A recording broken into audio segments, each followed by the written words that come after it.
Shalom Aleichem Beshem Yahushua Hamasya. Kembali jumpa ya dengan saya ya, John Subagio. Marah Yakoti, tidak terasa ya, kembali 1 tahun ya berlalu ya. Kembali kepada hari kenaikan ya. Hari kenaikan ini sebenarnya sangat-sangat supernatural. Banyak yang tidak paham dan tidak mengerti apabila tidak ada kematian, tidak ada daging yang mati, tidak akan ada kebangkitan. Kalau nggak ada kebangkitan, ya nggak ada kenaikan. Nah, pertanyaannya, orang-orang percaya yang harusnya mewarisi Yahusua Hamasya ini udah ngalami belum proses kematian daging? Lebih daripada itu, ngalami kebangkitan belum? Awakening ya, Great Awakening. Terus kalau sudah revival, kebangkitan, Great Awakening, selanjutnya ada apa? Ngalami yang namanya kenaikan ini belum. Kalau kita bicara ascension, itu artinya sudah siap terbang ke Imai Masamayim, itu dijemput kedua kali ya. Ini banyak yang nggak siap, banyak yang nggak ngalami, bukan cuma banyak yang nggak mengerti, tapi betul-betul tersasar gitu loh, ketemunya agama. Terbukti apa? Takut. Kalau baca kitab Wahyu atau Kason itu selalu takut, selalu terintimidasi. Kok bisa gitu? Karena salah konsep. Karena melihatnya bahwa Allah perjanjian lama itu beda dengan Yesus perjanjian baru. Beda antara Yahweh Elohim dengan Yeshua Mashiach. No, bukan seperti itu. Dari mulai Tanak sampai Brit Kadisa itu isinya tuh sama. Bicara tentang keset, kasih karunia yang memeluk, menyelamatkan setiap pribadi. Yohanan 3:16, karena begitu besar kasih Elohim dunia ini atau akan eres ini sehingga mengaruniakan putra tunggalnya yaitu Yahusua Hamasya supaya setiap yang percaya pada tidak binasa melainkan beroleh kehidupan yang kekal. Ini keset ini bicara mana? Terbukti dari mana? Terbukti dari bahkan sampai akhir zaman tuh harusnya tidak jadi berita ketakutan, tetapi menjadi berita sukacita. Berita yang menguatkan kita bahwa kita akan jumpa dalam perjamuan kawin anak domba. Jumpa dengan Elohim kita. Ya. Jumpa dengan siapa? Jumpa dengan El Shaddai. Semeja, pesta dengan sang raja. Harusnya itu konsepnya seperti itu. Kalau enggak udah pasti salah. Udah pasti ini roh intimidasi, udah pasti tafsiran. Oke. Sekarang buka bersama saya ya, melanjutkan yang lalu itu daripada Kason ya. Kason pasalnya yang kelima.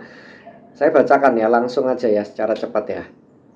Dikatakan begini, maka aku melihat di tangan kanan, ya tangan kanan Elohim yang duduk di tahta, sebuah gulungan kitab yang di sebelah dalam dan sebelah luarnya dimeterai dengan 7 materai. Aku melihat malak yang akan berseru suara nyaring, siapakah yang layak membuka gulungan kitab itu dan membuka materai-materainya? Tidak seorang pun di Samayim atau di Eres atau di bawah Eres yang dapat membuka gulungan kitab itu atau yang dapat melihat sebelah dalamnya. Maka menangislah aku dengan amat sedih karena tidak ada seorang pun yang dianggap layak untuk membuka gulungan kitab itu atau melihat sebelah dalamnya. Lalu seorang dari tua-tua itu berkata, jangan menangis Yohanan atau Yohanes ya.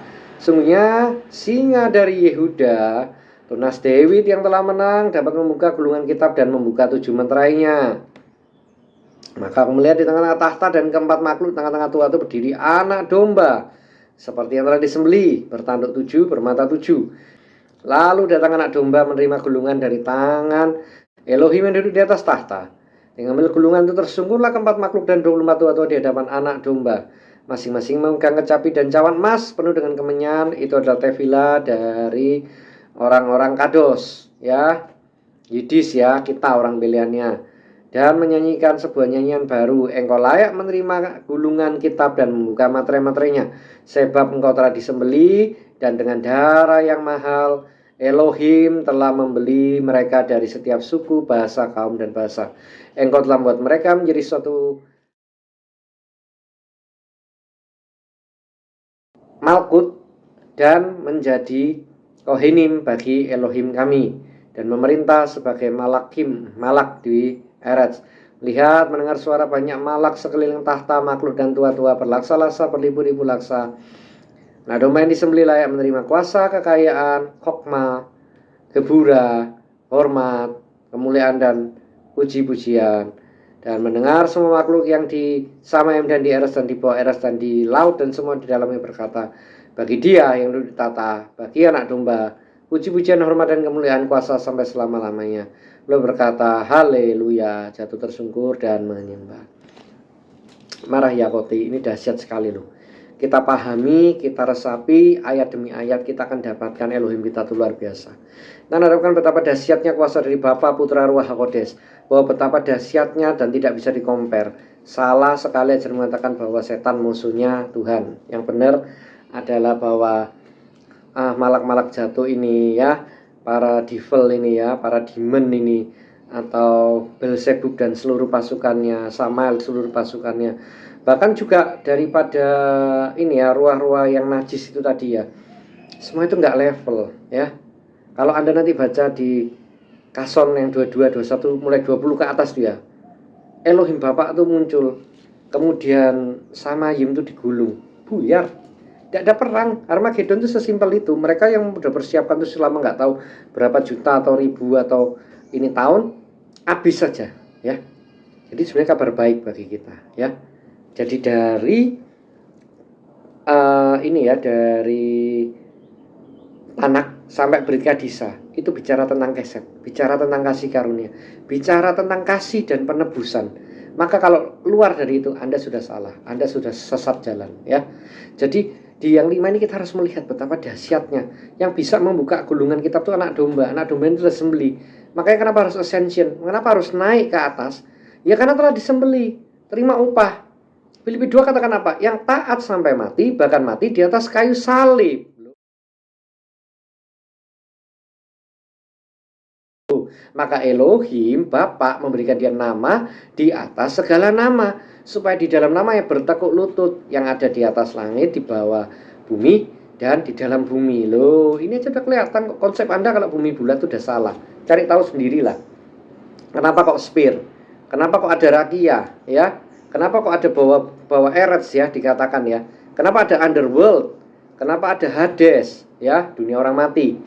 Pelajari sendiri, cari tahu. Kenapa tuh juga atas tuh juga bawah? As above, so below. Kenapa itu? Cari tahu. Ini membuktikan bahwa kita tuh sudah banyak dibohong-bohongi, banyak diindoktrinasi. Padahal Elohim kita tuh dahsyat. Yang bisa membuka siapa kitab itu? Anak domba.